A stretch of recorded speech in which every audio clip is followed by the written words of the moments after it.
In this video, you'll use the Type tool to add and work with text in this postcard or a file you have, and apply some simple text formatting.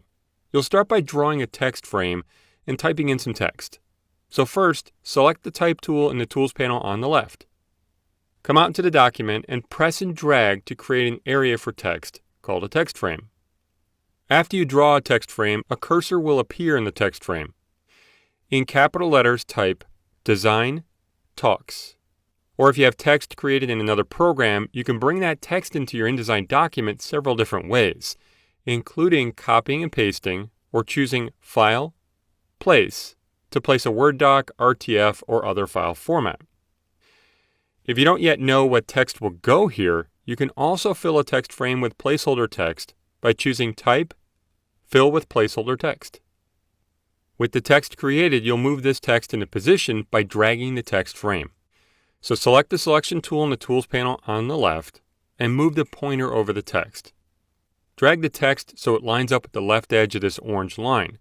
The pointer should turn white and a green line might appear on the left edge of the frame, telling you it's aligned with that line. That green line is a Smart Guide, which are useful for aligning content. Smart Guides are turned on by default and they can be turned off and on by choosing View, Grids and Guides, Smart Guides. This checkmark means they're already on. You can press Escape to hide this menu if it's open. Click and drag the lower right corner of the text frame, and if you make it narrow enough when you release the mouse button, the text will wrap within.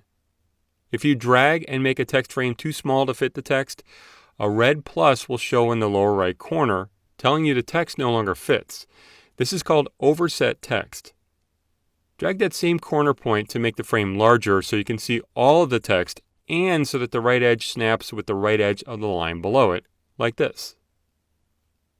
Next, you'll change some simple text formatting, but first you'll select the text in the frame. Move the pointer right over the text and double-click to switch to the Type tool. The cursor should now be in the text.